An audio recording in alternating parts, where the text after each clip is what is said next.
invitarle que abra su Biblia en Apocalipsis, capítulo 3. Apocalipsis, capítulo 3. Y le voy a pedir el favor de que estemos en atención, tratemos de ser respetuosos en el lugar donde nos encontramos, ¿no? Dice Apocalipsis capítulo 3, dice que Dios Jesús habla al ángel de la iglesia diciéndole: escribe al ángel de la iglesia en Sardis, el que tiene los 7 espíritus de Dios y las 7 estrellas, dice esto: yo conozco tus obras y que tienes nombre de que vives y estás muerto. Acuérdate pues de lo que has recibido y oído, y guárdalo y arrepiéntete, pues si no velas, vendré sobre ti como ladrón, y no sabrás a qué hora vendré sobre ti. Amén. Pero tienes unas pocas personas en Sardis que no han manchado sus vestiduras, y andan conmigo en vestiduras blancas, porque son dignas. El que venciere será vestido de vestiduras blancas, y no borraré su nombre del libro de la vida, y confesaré su nombre delante de mi Padre y delante de sus ángeles. Cuando el creyente en Jesús, el que dice amar a Jesús, el que dice seguirle, cuando no le conocía, cuando su vida era sin la luz de Cristo, llegaba el fin de semana y esperaba que fuera un viernes o esperaba que fuera un día sábado, y él en medio de toda, o ella en medio de toda esa lucha de semana, de toda esa dificultad, fuera del trabajo, fuera de su familia, fuera de la carga de muchas situaciones, esperaba aquel día, aquel viernes, para irse a bailar, para irse a parrandear, como decimos nosotros acá, para irse de fiesta. Amén. Y él estaba en su casa, o esa persona, o ella estaba en su casa, y se alistaba y se ponía y se colocaba el mejor traje o el mejor vestido, porque iba de fiesta, porque iba de parranda, ¿sí? Porque iba a alegrarse. Pero cuando mira uno la palabra de Dios, resulta que Dios también nos quiere llevar de celebración en celebración, ¿sí? Pero con el fin de que en la reunión con Él, nosotros exaltemos su nombre y nos gocemos en su presencia. Nos gocemos en la libertad con la que Cristo nos ha llamado. Pero resulta que uno mira la palabra de Dios y dice que Él nos lleva de gloria en gloria, y al pueblo de Dios, al pueblo de Israel, lo llevaba de fiesta en fiesta, de celebración en celebración, cuando tú miras las fiestas que Dios mismo había estipulado para su pueblo. Pero cuando llegamos a Cristo, el deseo por Cristo, después de haber dejado el primer amor, venimos o se viene a la iglesia, o muchos van a las congregaciones con mucha apatía, con mucha tristeza. Ya no para verse con Dios, sino para traer todos sus problemas, todas sus cargas, todas sus tristezas. Cuando debería de ser todo lo contrario, de acercarnos a Dios, de venirnos a Él, en aquella celebración que hacemos nosotros en este lugar, para acercarnos a Él y reconocer en Él la grandeza de su amor, de su poder, de su cuidado. Amén. Entonces, muchos se extrañan, porque en el mundo hacían celebración, fiesta, y se motivaban y bailaban y se ridiculizaban saltando en la mesa y brincaban, las señoras hacían sus locuras. Pero en Cristo Jesús, todo da pena cantar, da pena alzar las manos. Hay apatía en el corazón, hay tristeza en el alma. ¿Y qué le pasó, hermano? No, pues usted bien, no, esta semana ha sido.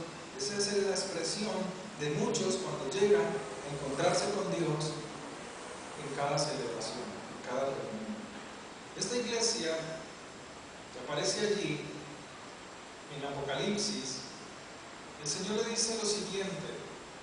El Señor dice que le dice: escribe al ángel que está en Sardis. Es como si dijera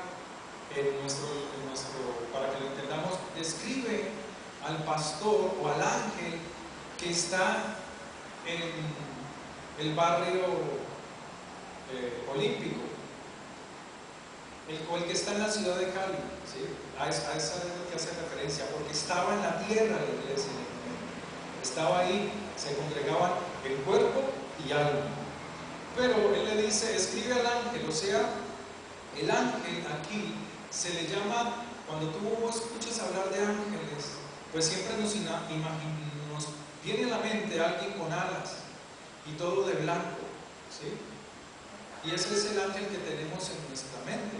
Pero resulta que la palabra de Dios, cuando tú miras la palabra ángel, viene del griego, ¿sí? Que es ángel, que es el que lleva, el mensajero. Eso es lo que quiere decir. Cuando tú miras, en el hebreo es malaquí o malaquí, que quiere decir mensajero, ¿sí? Entonces el pastor también es un mensajero de su palabra. Los profetas eran mensajeros de su palabra. Jeremías era mensajero de su palabra. Malaquías era un mensajero de su palabra. Y dice que le dice: escribe al ángel que se encuentra en la iglesia de Sardis. Esa palabra iglesia nosotros la tenemos muy santificada, demasiado religiosa para nosotros y para muchos. Pero acuérdate que la misma palabra de Dios en Apocalipsis le da un nombre a una congregación y le dice: aquella sinagoga de Satanás, ¿sí? Porque iglesia no quiere decir que es un nombre que ya se santificó por decir iglesia, sino que iglesia viene del griego eclesia, que quiere decir comunidad, ¿sí? Un grupo de gente. En este caso, en ese lugar, era un grupo de personas que pues hablaban de la situación de su nación, o dirigían, o se reunían, o los convocaban para para hablar de ciertos temas respecto al lugar donde vivían, ¿sí? Y esa palabra se divide en dos partes, que es ek, que quiere decir fuera, y klesis, que quiere decir llamar. Entonces, cuando uno lo mira dentro de nuestro contexto bíblico o de lo que Dios quiere hacer con nosotros, es llamar afuera. Nos llama afuera. ¿Afuera de qué? Del pensamiento del mundo, ¿sí? Que pensemos y que le conozcamos quién es el que nos llama.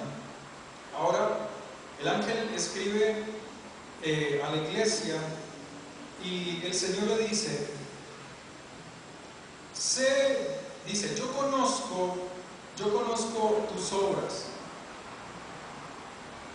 que tienes nombre de que vives, le dice a la iglesia, y estás muerto, ¿sí? Y esa frase, tiene su nombre, me hace acordar cuando en Génesis aquellas personas en la Torre de Babel, aquellos dirigentes, dijeron: hagámonos un nombre en la tierra, que nos reconozcan, es lo que está diciendo. Aquí la palabra del Señor lo que está diciendo es que tienes fama de que estás vivo. Pero luego dice: y estás muerto, ¿sí? Esa palabra fama esa frase es en el castellano, ¿sí?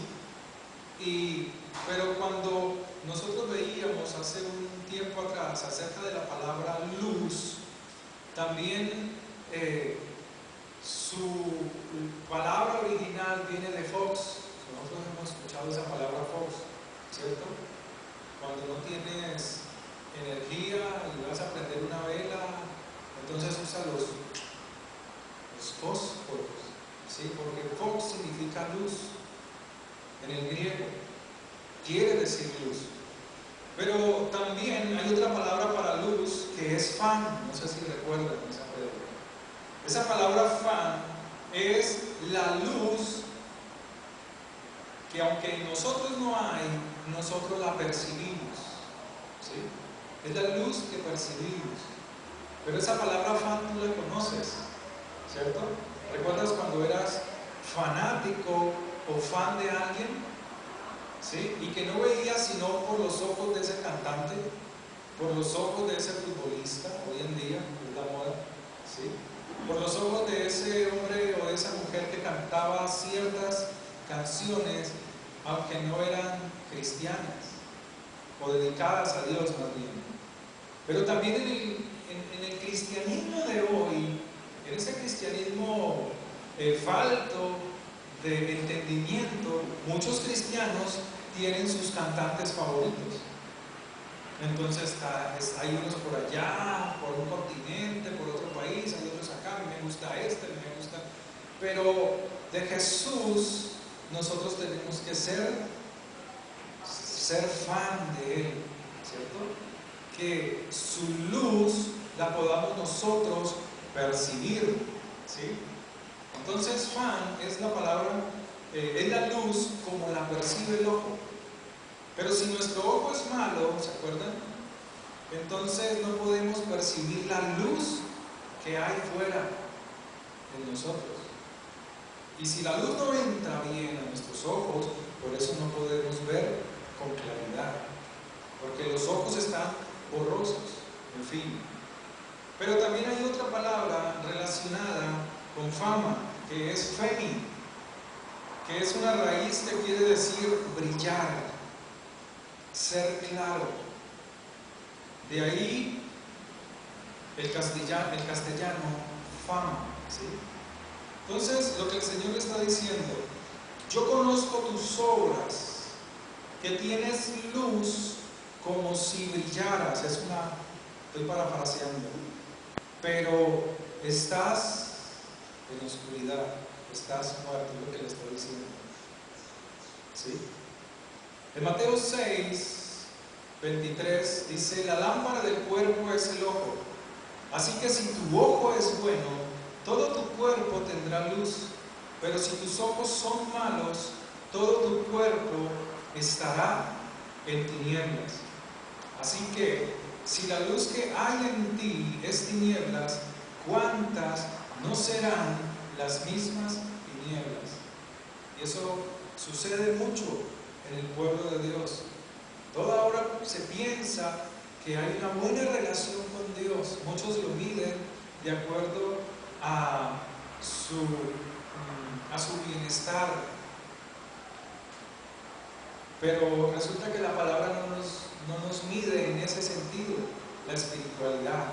Nos mide de lo que hay dentro de nosotros y se manifiesta afuera.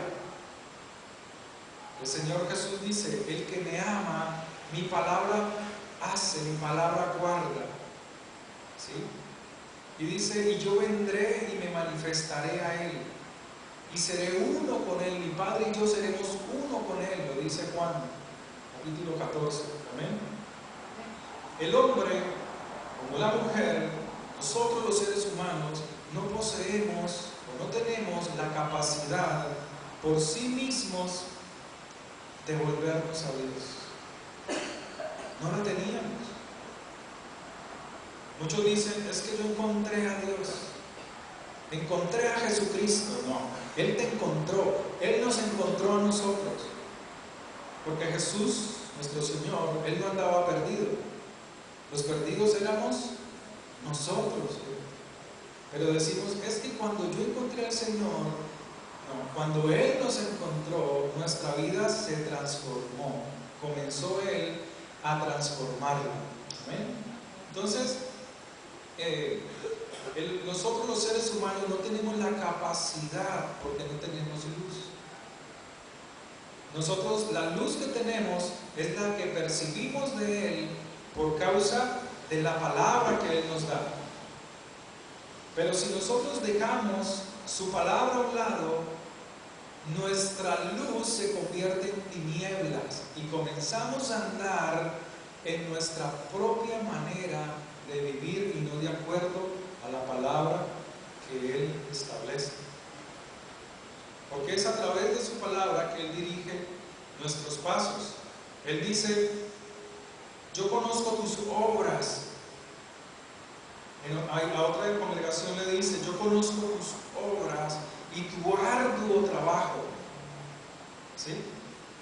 Pero a veces nuestro arduo trabajo no tiene nada que ver con lo que Dios ha mandado. Y nos congregamos, y no nos congregamos, y vamos, y no vamos, y oramos, y no oramos. Pero hacemos muchas veces mucho esfuerzo, pero a veces ese esfuerzo no va de acuerdo con el corazón de Dios. Cada quien sabrá cómo, ¿sí? Pero en realidad es la palabra la que nos dice, has dejado tu primer amor.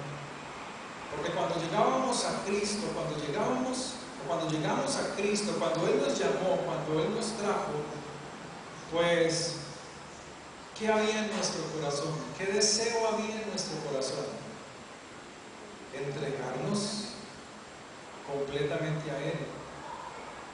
Y nos esforzábamos en Él. Y teníamos paciencia en Él. Y teníamos paciencia para con los demás.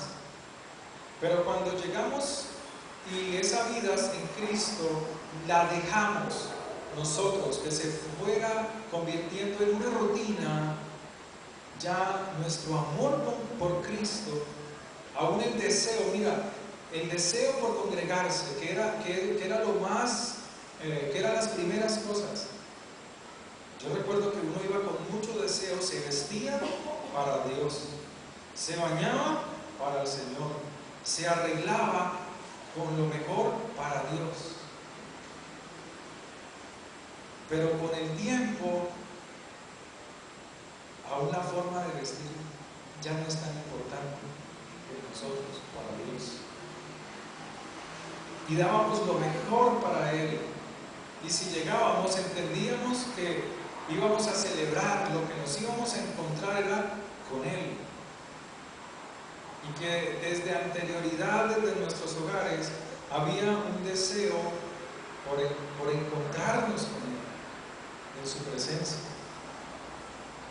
Isaías 9, Mateo 4:15, Isaías 9:2 dice, el pueblo asentado en tinieblas vio gran luz, y a los asentados en región de sombra de muerte, luz les resplandeció. ¿Sí? O sea que la luz que tenemos no es nuestra, sino que en nosotros se debe de reflejar la luz de Cristo. Y dice que en otro pasaje dice que Jesús comenzó a predicar y a decir, arrepentíos porque el reino de los cielos se ha acercado. Su palabra, su luz se había puesto, había llegado a la tierra para que los que andábamos en la oscuridad pudiéramos ver el camino, el retorno a Dios. Adán y Eva se extraviaron y Dios tuvo que colocar, Él ya lo tenía listo. El sacrificio, dice que Adán hizo sacrificio, dice que Abel hacía sacrificio a Dios. Mataba al cordero y se acercaba a Dios a través de ese sacrificio. Ahora Jesucristo hizo el sacrificio de muerte por nosotros. Pero ahora nosotros nos toca hacer un sacrificio de llevar nuestra cruz y seguirle, de dejar nuestro odio, nuestro rencor, nuestras rencillas, de abandonar, según la palabra, todo lo que estorba al corazón para poder acercarnos al Señor. El Señor le dice a esta iglesia: yo conozco tus obras, que tienes nombre de que vives y estás muerto. Esta palabra muerto viene del griego necros. ¿Has escuchado esa frase? Necropsia, ¿no? Creo que algunos sí, ¿sí? De allí viene necros. Aquí es aquí el Señor le habla a una comunidad que conoce su palabra. Y cuando Él mira a la iglesia, a su comunidad, a la congregación que le adora, que le busca, Él ve que la iglesia de Sardis está en una decadencia por la búsqueda de su presencia. Ya no es el anhelo primordial, ya han dejado aquella búsqueda incesante por su presencia. Cuando tú sales por primera vez, o recuerdas cuando salías por primera vez, o cuando eras un niño, a lugares que no conocías, tal vez tus padres te dijeron: pues aquí en Cali se usa mucho ir a los ríos, porque hay muchos ríos aquí en Cali, hay varios ríos, aún fuera de nuestras ciudades, o hay muchos lugares hermosos en nuestra ciudad y en nuestro departamento. Y se iba con una expectativa muy grande, si puedes recordar aquella parte de tu niñez. Y cuando tú preguntabas: ¿y cuándo vamos a llegar? ¿Y cuándo es que vamos a llegar? Tus padres te decían: ya casi vamos a llegar. O tu abuelo, no sé con quién iba, ya casi vamos a llegar.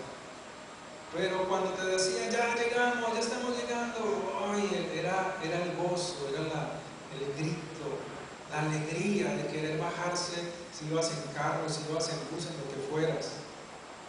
Y era un deseo por estar en ese lugar, conocer ese lugar, y te esparcías. Y así es cuando llegamos a Cristo. Pero en la medida que con el tiempo visitas una y otra vez ese lugar, como que tu mente ya se acostumbra a ella y ya no hay asombro por aquel lugar, ya nada te asombra. Esta iglesia había perdido el asombro por su palabra, el asombro por expresar en tiempo largo una oración a Dios.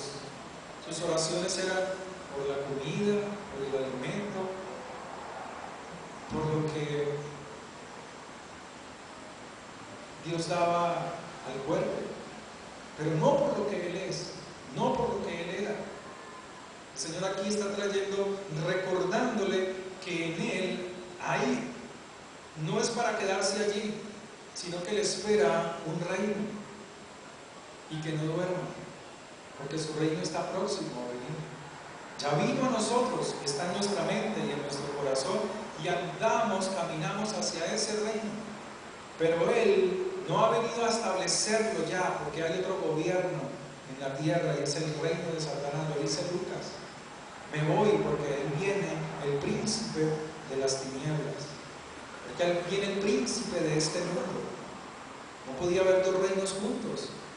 Uno tiene que derrotar al otro. Jesucristo derrotará en el final de los tiempos el reino de Satanás, pero ahora lo ha derrotado en la cruz para que nosotros podamos caminar confiadamente hacia su reino. Amén.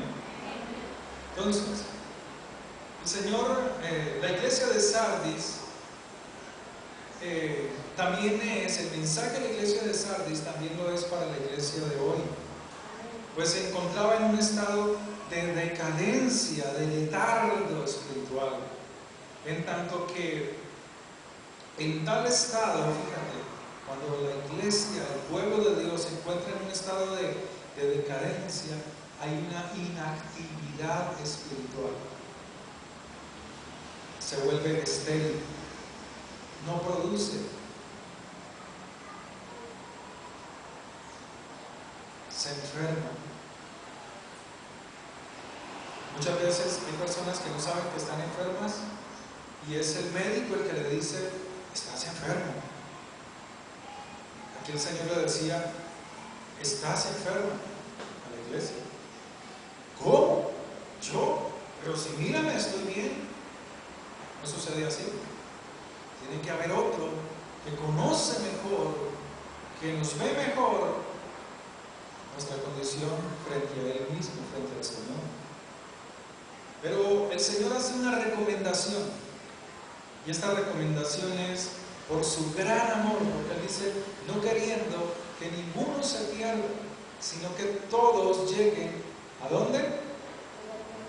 ¿A dónde? A la vida eterna. Amén.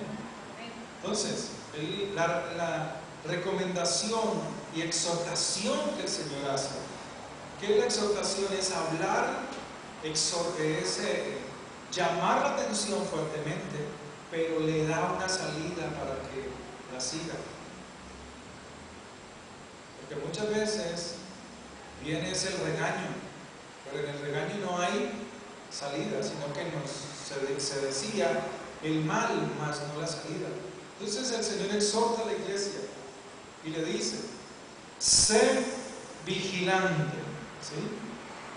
Sé vigilante. En el griego, vigilante se parece a muchos nombres que colocan, ¿no? Gregoreo, ¿sí? Que quiere decir dispuesto. Pero aquí es a mantenerse despierto, haciendo referencia o hace referencia a una actitud de alerta. Pero aquí es alerta espiritual. Entonces el Señor le dice: sé vigilante y afirma las otras cosas que están por morir. ¿Qué cosas tienes? ¿Qué cosas tenemos en nosotros que todavía no han muerto, estando nosotros en la luz de Cristo? ¿Qué cosas? Entonces, el Señor le dice: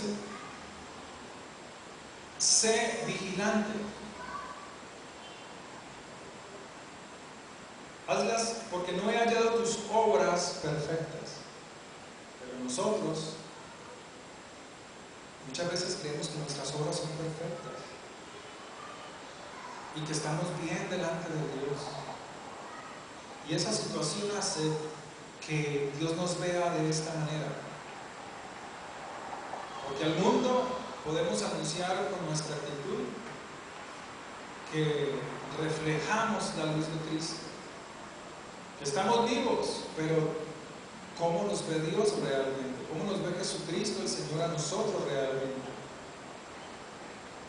Dice Mateo 24: mas si el padre de familia supiese a qué hora el ladrón habría de venir, velaría y no dejaría minar su casa.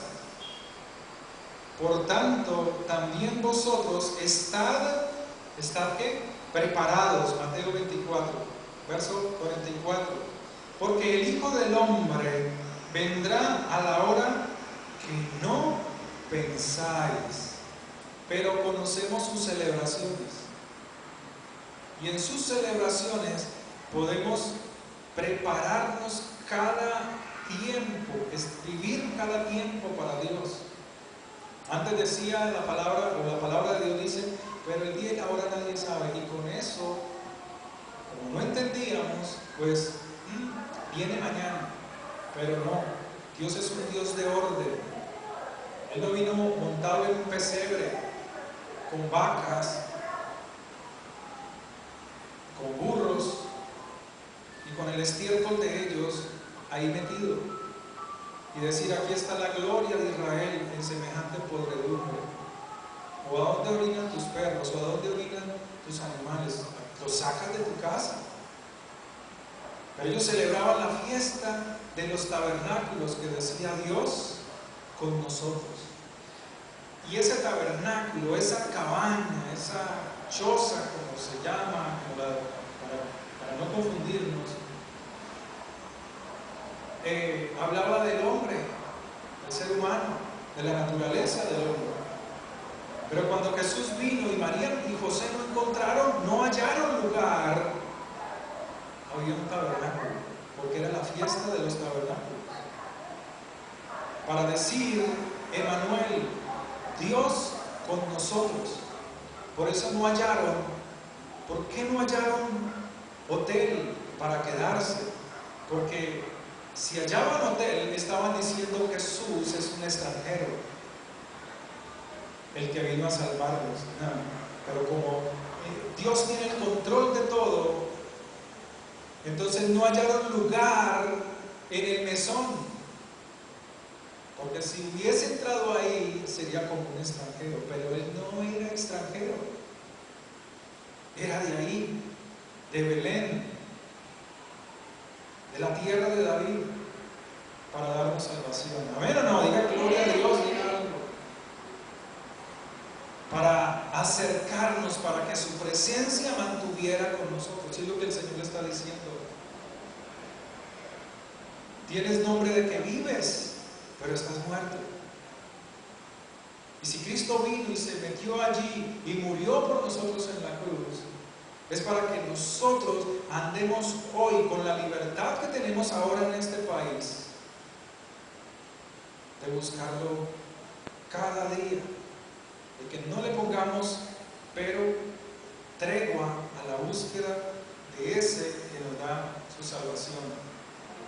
Entonces, el Señor le dice, afirma las otras cosas que están por morir, porque no he hallado tus obras perfectas delante de ti, delante de mí, delante de Dios. Porque cuando entramos en Cristo, hacemos las obras de Cristo. Aquí no, las obras que el Señor nos manda hacer ya no son para salvación, sino para que la luz que hay en nosotros se refleje al mundo, y el mundo pueda ver que la luz que hay en nosotros habla de Él. Y esas son nuestras obras en Él, no nuestras propias obras. ¿Sí? Cuando estamos en Cristo debemos de ser cuidadosos cómo andamos, porque muchas veces nos esforzamos mucho, pero hacemos en nuestras propias obras. Cuando vamos a un lugar como este, nos reunimos, ¿cómo vienes de tu casa? ¿Con qué actitud estabas dispuesto? Desde ayer estabas pensando en reunirte con Él. ¿Anhelabas venir? Pues, a ver, lo que pasa es que el domingo, pues, como empiezan a llegar mis familiares, entonces más bien yo como que me voy yendo para la iglesia. Yo he escuchado eso. Es que, pues hay que buscarle a Dios. ¿Cómo lo dices? No estoy criticando a nadie, porque no eres el único. Si lo eres, no eres el único. Ay, es que más bien yo me voy a la congregación porque, pues es que en la televisión no hay nada que ver. Y allá pues me distraigo un rato. ¿A qué vienes? ¿A qué venimos? A encontrarnos con el que te ama, con el que todo lo puede, con el creador de todas las cosas. ¿Cómo es nuestra actitud con Él y para Él? Cada uno de nosotros tenemos que dar cuenta de sí al Señor. Él le dice, sé vigilante, acuérdate pues de lo que has oído, de lo que has recibido, y oído, y guárdalo, y arrepiéntete. ¿A quién le dice eso? A la iglesia de Dios, al pueblo de Dios. No le está diciendo de la calle, le está diciendo el mensaje es para la iglesia de Dios. Ahora le dice, pues si no velas, si no estás atento, vigilante, vendré a ti como ladrón. ¿Sí? Pero Jesús no viene como ladrón. sino para aquellos que están desapercibidos. ¿Sí? Para ese que está desapercibido. Si tú estás desapercibido, si estamos desapercibidos de su venida, no sabemos cuándo aquella persona que esperamos se nos para aquí al frente, se nos para a un lado y nos toma por sorpresa. Les contaba yo alguna vez, hace poco también, sale uno de la unidad de los edificios donde se vive, y a veces salía uno temprano en la mañana, 5 de la mañana, y el vigilante estaba dormido allí en el puesto de guardia, y uno se paraba ahí al frente y lo veía dormido. Entonces uno, como la puerta es eléctrica, uno decía buenos días, y él, oh, sí, buenos días, y un día era el peinador y un día otro botón que no era, porque estaba desapercibido. Y así va a ser Jesús con muchos que dicen seguirle. Va a venir, porque no es decir, Señor Jesús, te recibo en mi corazón, y te decía, esa es la primera parte. Pero Juan lo dice, el que me ama, mi palabra guarda. El que no me ama, no guarda mi palabra. Pero es para que no nos quedemos, porque Él viene pronto. ¿Sí? Cada septiembre se hacía la fiesta de los tabernáculos manifestando su venida.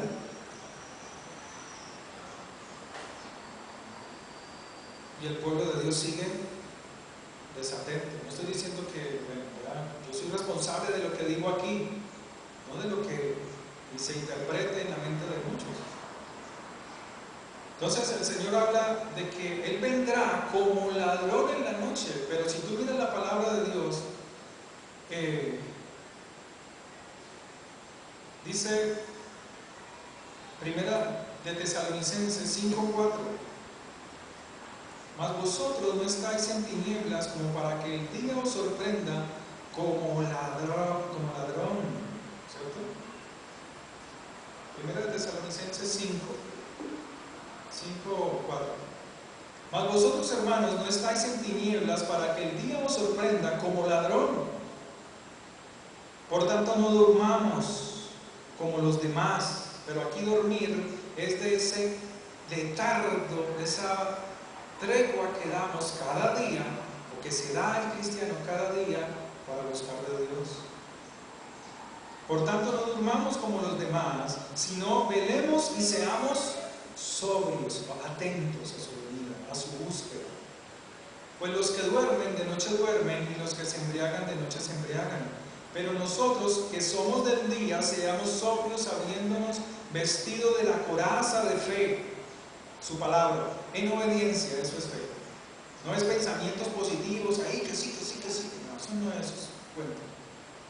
Ya te llenas de su palabra, ahí sí fortalece tu fe, tu confianza en Él. Del resto, y de amor, y con la esperanza de salvación, como yelmo en su mente. Porque no nos ha puesto Dios para ira, pero ¿para quiénes no le ha puesto a ira? A estos, a los que están apercibidos. Porque es que se predica de que es que la iglesia no va a pasar por la gran tribulación. No, el que se queda sí pasa por la gran tribulación. El que se descuidó se queda en la gran tribulación.